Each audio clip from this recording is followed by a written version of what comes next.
What is good, YouTube? Part two of my mock draft. Number one is up before this one. This is only picks from 11 to 20, the lottery. Other than that, I will not be covering the draft. So let's get right into it. Number 11 pick goes to the Charlotte Hornets. Now, this is a tricky one because the Hornets have multiple guys that play multiple positions. Dwight Howard is a center, and he is a guy that plays center. And then you have um, Michael Kidd Grilkers that can play the two or the three because he's athletic, but he can't score. Then you have a guy like Nicholas Batum is that he can't score consistently or dominantly, but he can do multiple things like hit threes and make the passes and get out in transition and handle the ball from time to time.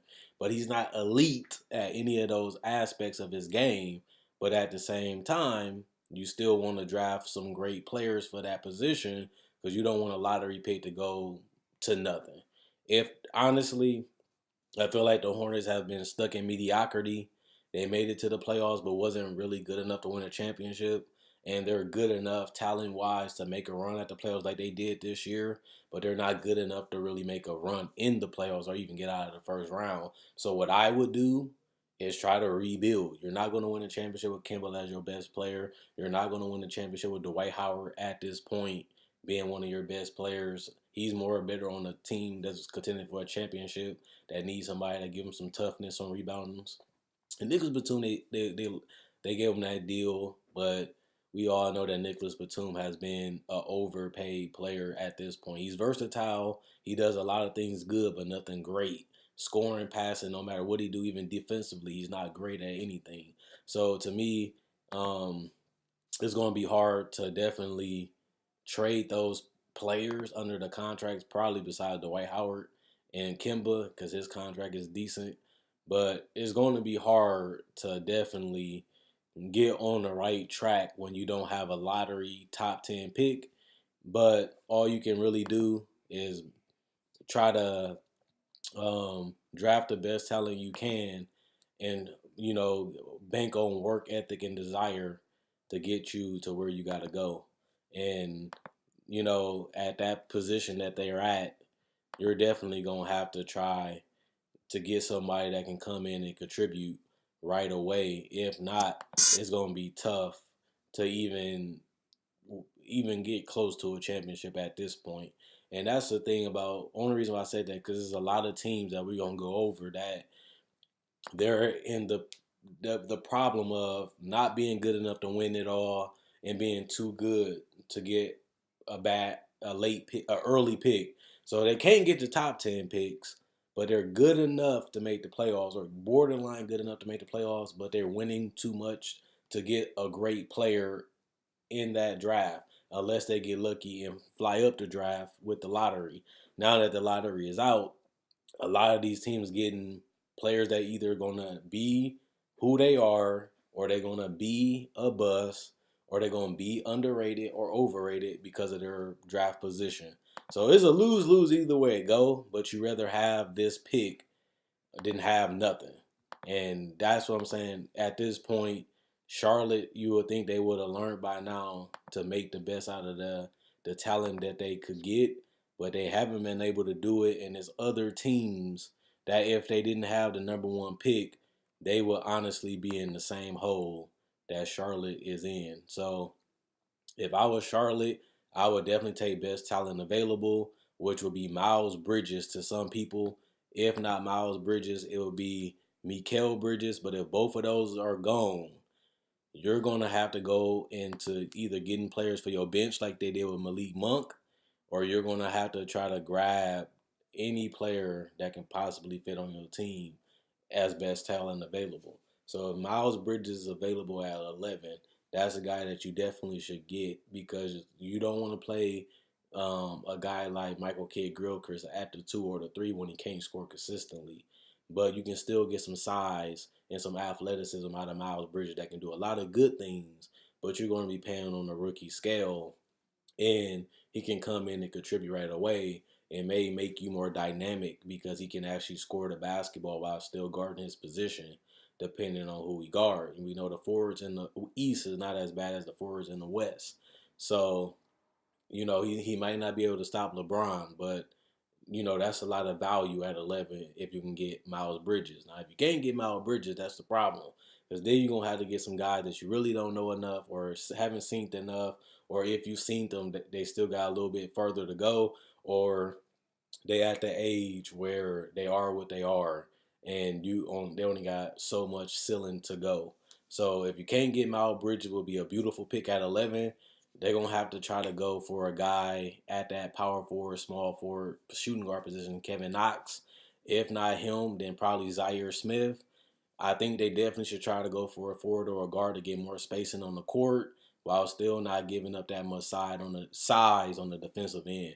So if you can get Miles Bridges, you definitely take him as best talent available, and I think he has better potential than Gilchrist at this point of Gilchrist's career, even though he's still young and he still has potential. Eventually, you start to realize that you need to go in a different direction. And Miles Bridges, I think he's good enough to make you get rid of Michael Gilchrist or use him as a guy off the bench. And even if you start Miles Bridges off the bench, you can always bring him in and see what he has and see what he can offer and try to expand upon that on the off season or throughout the season. So I definitely would take Miles Bridges or Mikal Bridges or Kylan Saxton. I wouldn't take him. If you're going to keep Kimba, he's going to get the bulk of those minutes. But if you want to train somebody to take his spot until you can get rid of him or he leaves, then Saxton can be your future point guard. I don't really think he should be your pick. But, hey, I'm not Michael Jordan. He went against a lot of things that I said in my videos. So I think we all can say that about the Charlotte Hornets at this point. The same thing with the Clippers. I like that they got two top 15 picks, especially because they're not bad enough, but they can add the right pieces that can come in and play and contribute, plus shed a lot of that salary, and they still have a great coach in Doc Rivers that can get the best out of his players. If you don't want to bring Austin Rivers back, why not get Shy or Kevin Knox? I think they actually should get both at that 12 and 13 position. Get a point guard or a shooting guard and get a forward or a power forward. They definitely need to fill that 3 spot. So Kevin Knox would be perfect, and he can also slide to the 4 sometimes. And then you have Shy, a guy that can play point or the 2, but you can do that with Lou Williams, and you can do that with Austin Rivers if he comes back, and you have a dynamic offense where you can go small or big with both of those players, but they can also give you quality minutes. Right now, Denver is another team that doesn't really need much. They just need a little bit of luck and no injuries to make it to the playoffs. They definitely need somebody that can give them some size, but also give them some defense. They score a lot of points, but they don't stop you that much. Nikola Jokic is definitely not a defensive guy, not really a rim protector, but an excellent all-around offensive player. Um, they have Paul Millsap, so Robert Williams will be a drafting stash, kind-ish, because he's not going to really get that much minutes at that 4 position. Plus, they got other bigs on the bench anyway. So whoever they draft will be just drafting best talent available and, taking them because they have the pick or they can trade it for another pick or trade it for cash. They got youth. They have the size. They have versatility. They have different lineups they can throw out. Their pick really don't matter as much unless they just trying to get depth on their bench or just trying to get some cheap contract that is act as assets when trying to fill out trades or try to get that third guy to go along Jokic, um, Paul Millsap, and obviously Jamal Murray and Gary Harris. Um, but they don't really need anything position wise. They can just add to their bench, draft and stash, or even just trade for cash. Washington Wizards. This is a good pick for them at 15 because you're getting a player that can be potentially NBA ready to come help you with with Bill, Otto Porter, and John Wall and Gortat. So getting a guy like Robert Williams will be good because you might have to fill that 4 position because Markieff Morris is a great player, a good player, but you only can go so far with the luxury how it's going with having your 2 best players making over $100 million. You're gonna have to find ways to get good players, and you don't really have to run Oubre at that stretch 4. You can just put Robert Williams at that 4 position and have Oubre just be a guy that can play the 2, 3, or the 4 when you need him to, giving you more versatility in the lineup. And I can say the same thing about Musa that they want the Bucks to pick. That's a guy that you can get, either bring him over when you have to, or if he does come over, he can give you different type of lineups you can throw at people. And he's on a cheap, affordable contract. Worst case scenario, you just go with a guy that can make an impact off the bench, but you can get out of Zaire Smith or Mitchell Robertson or even Musa in that 15 spot. Phoenix, they don't need another center. A lot of people say Mitchell. They already got Chris. They already got Bender. They will probably have Aiden. If they don't have Aiden, they still got Alex Lynn potentially that they can move him or sign him to a long-term deal. I don't think they should gang up on bigs or just draft him just because he's best talent available. I think you need to get value at this 16 spot, especially because you're a young team. You want as much young assets as you can to see what you have and see what you need to move and get more of. I think they definitely should try and get a forward because that's the position that they will need the most. Because Devin Booker gonna play the most minutes at that guard position. You still got Ulis, you still got Brandon Knight under contract. So it's a difficult decision, but like I said, at this point, Phoenix is just looking for more talent to either trade or have contracts so they can fill out and get that other star, or they can just trade their picks and go higher in the draft and get the guy they really want. 16, you can get Mitchell Robertson. I wouldn't take him because of the center load. Um, you can also go for a lot of guards in this area, but I like Troy Brown. I think they should take a chance at him. He can play the 2 or the 3, give you a little bit more versatility if Josh Jackson ain't ready next season either. But I like Phoenix taking Musa or a Troy Brown, or even if you do want to get another guard, Gary Trent, I can see them taking him a little early. You're than what other people want to do, but at this position, you're not going to be able to get no talent that you really want after this because they drop all the way down to the second round after that pick. I mean, yeah, to the 31st pick. So you definitely want to get as many quality players as you can with bright futures. Milwaukee, I feel like they got Thon, they got Giannis, they definitely got Brogdon and Eric Bledsoe and Chris Middleton. So this is just going to be really a player that they can bring off the bench or get some garbage time. They don't have a position that they really need help in, but if they want to draft Mitchell Robertson, I think he'd be fine for the Bucks because they still trying to find that inside guy that can either stretch out the floor or anchor that paint. So I actually think Robertson would be smarter to go at 17. But if they want to go Musa with a more versatile forward, he do have to gain some weight. He do have to put on some muscle. He ain't really ready right now. So I don't really know if they're going to try to wait or they're going to try to win with Giannis right now. But I think they're going more in the direction with we got Giannis, we got Bledsoe. Let's continue to try to prove that we want to win as fast as we can, and that helps keep Giannis. So I think Mitchell Robertson will be fit for them. San Antonio, we don't know what the hell they're gonna pick. They're gonna try to pick as much value as they can. I think there's a couple guys that they can go after, but I don't really know if they're going to get the playing time because this team is all about winning. And if you're not ready to win, it's going to be very hard to stay on this roster or you're going to get moved. So they got Kyrie Thompson at 6'3" point guard out of Creighton. I like Landry there. I like Lonnie there, but they're guards. DeJounte Murray is the future at that position, and you still have Danny Green, so they might not get that much time. But I can see these guys getting brought up under Danny Green, and when it's time for him to, if you don't want to take a pay cut or you want to go somewhere else, you still got quality guards that you can mature into that role and prepare them for that role. To be the next shooting guard of the Spurs. And, you got a bunch of them to take from. And like I said, I like Gary Trent. So that's a guy at 6'6", 215. Body is a little bit more mature, a little bit more ready. Definitely to get picked at that position. But you can't go with Kyrie Thomas either. Then number 19, you got Landry. At this point, I definitely think the Hawks, they go for, if it's true that they're trying to get rid of, if Dennis Schroeder wants to leave, Landry would be good for him.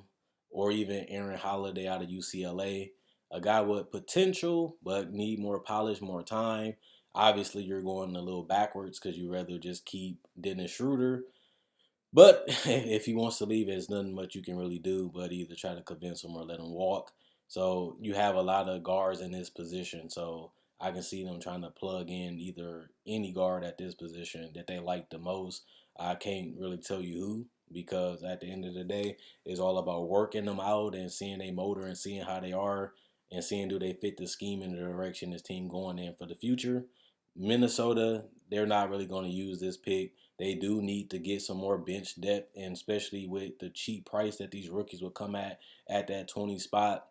Um, Jimmy Butler, we know he's going to play a lot of minutes. We know that Jamal Crawford going to get the backup guard minutes. We know that they have a point guard in Jeff T that's locked into that spot. You know, he's going to get a lot of minutes. So just getting another backup guy will be fine. Even just getting like a guy that can just be a rotation guy, like Jerome Robertson is a guy that can play point guard or the shooting guard, but he's a junior. Or you can go with Dante DaVincio out of Villanova. He's a sophomore. He might be ready to go under that offense and give some real challenges for Tom Thibodeau to give some more minutes to some of the younger guys. Best talent available, you'll definitely go with Lonnie Walker, Gary Trent, Alfred Simmons, or Troy Brown. But if they're there, why not try to draft them when you know at the end of the day that you're just going to play veterans anyway, and we can develop these guys with Jimmy, with Crawford, those two guys that I would love to be under the tutelage of coming up in the NBA draft, and having them help and make my job easier as a professional, but also helping me get some veteran moves and learn how to guard the shooting guard position and score against. It's definitely an advantage having two great players that have been great for years to have them under your side, especially with Tom Thibodeau there. That's a guy that wants you to be able to come out there and play, or he's taking you out and you can sit the bench for months. You definitely want to have those two guys under your belt if they go for another guard. Eventually, they're going to have to replace Jamal Crawford eventually because he's getting older, and they're going to need guys to come off that bench and step up. So I think Minnesota should definitely value this pick and try to get somebody that can come off that bench and give them some firepower or give them some minutes at the big position, or even just come off and make some type of different lineup change that they can do. So I like that direction for Tibbs. Get players that can mix things up, bring some energy, bring some fight, bring some toughness. Just get somebody that can come in and contribute this season. And I think the Minnesota people will be happy because they starting lineup is already solidified and good. They made the playoffs already. They already won a playoff game. Now it's just time to build upon that success. And I think you definitely need to start aiming to fill out that bench with more players that can give you more diversity. And if they can do that, then hey, the sky is the limit for them. Quinn Wade basketball analysis. I'm gone. That's 1 through 20 like I promised. And check out my website, analysisplayground.com. Link will be in the description in the comment section below. And check out my website, analysisplayground.com. Link will be in the description in the comment section below. Quinn Wade, basketball analysis, I'm gone. And let me know what you guys think in the comment section below.